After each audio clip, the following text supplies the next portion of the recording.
Bahujan Samaj party अपने संस्थापक काशीराम की पुण्यतिथि पर काशीराम स्मारक स्थल पर एक भव्य महारैली का आयोजन कर रही है। पार्टी सुप्रीमो मायावती इस रैली के माध्यम से न केवल दलित, पिछड़े और अल्पसंख्यक समुदायों की एकजुटता का प्रदर्शन करेंगी, बल्कि आगामी 2027 विधानसभा चुनाव से पहले अपनी पार्टी की संगठनात्मक ताकत को भी परखेंगी। बसपा की प्रदेश अध्यक्ष विश्वनाथ पाल ने सपा प्रमुख अखिलेश यादव पर इस बीच हमला बोलते हुए कहा कि सपा का पीडीए नारा एक छलावा है और जनता अब इनके झांसे में नहीं आएगी। आनंद टीवी से बातचीत में उन्होंने दावा किया कि बसपा एक बार फिर मजबूती से वापसी करेगी।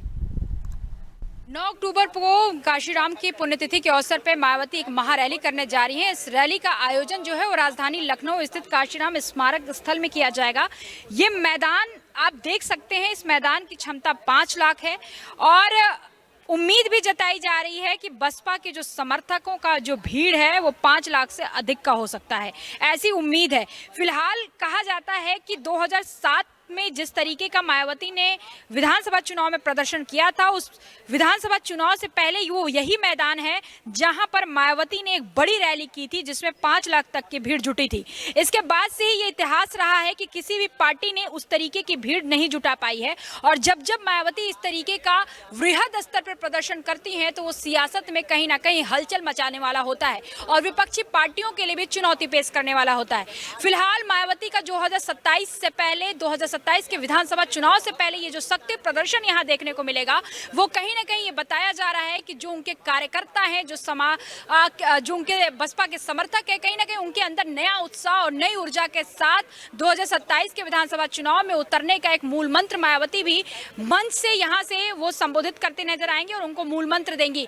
यहाँ पे पोडियम बना हुआ है, यहाँ पे मायावती कल आएंगी और यहाँ पे तमाम जो उनके समर्थक हैं यहाँ पे मायावती का बैठेंगी। यहाँ पे प्रदेश अध्यक्ष का भी रहेगा, जो उनके विधायक उमाशंकर सिंह वो भी यहाँ पे बैठेंगे। फिलहाल इसके सामने ही यहाँ पे तमाम जो कार्यकर्ता हैं, यहाँ पे सामने मीडिया के लिए बनाए गए, उसके पीछे तमाम कार्यकर्ता बैठेंगे जहाँ पे मायावती जिन कार्यकर्ताओं को, समर्थकों को संबोधित करेंगी। कार्यकर्ता किसी एक जिला से नहीं बल्कि अलग अलग गाड़ियों से, अलग अलग वाहनों से, ट्रेनों से, बस से, निजी वाहनों से उपस्थित होने के लिए तैयार हैं और फिलहाल यहाँ पे कार्यकर्ताओं की जो भीड़ है वो उमड़ रही है। खासतौर पे जिस तरीके से पिछले चुनाव में या बीते कुछ वर्षों में मायावती और बसपा की जो राजनीतिक अंक गणित है वो कहीं ना कहीं कमजोर होती नजर आई 2007 के बाद से, क्योंकि 2007 और 12 के बीच का राजनीति में मायावती का स्वर्णिम काल कहा जाता है। इसके बाद से ही बसपा का कहीं ना कहीं जो स्तर है वो निचले स्तर पर जाता रहा और ग्राफ जो है अंक गणित का राजनीति में वो गिरता रहा।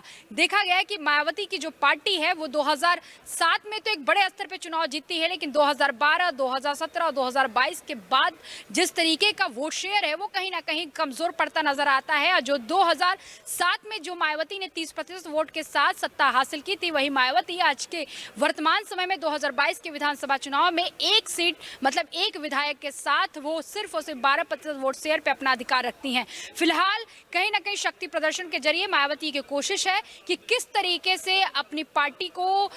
ऊर्जा दिया जाए और किस तरीके से अपने कार्यकर्ताओं में जोश पैदा किया जाए। विपक्षी पार्टियों द्वारा लगातार जो दलितों के उत्पीड़न का मुद्दा उठाया जाए, पिछड़े दलित, अल्पसंख्यक का जिस तरीके से पीडीए का अखिलेश यादव नारा दे रहे हैं, भाजपा ने कहीं ना कहीं हर मन से कहती नजर आती है कि दलितों का वोट बैंक जो है वो एक बड़ा वोट बैंक भाजपा को पसंद करता है। तो कहीं ना कहीं अब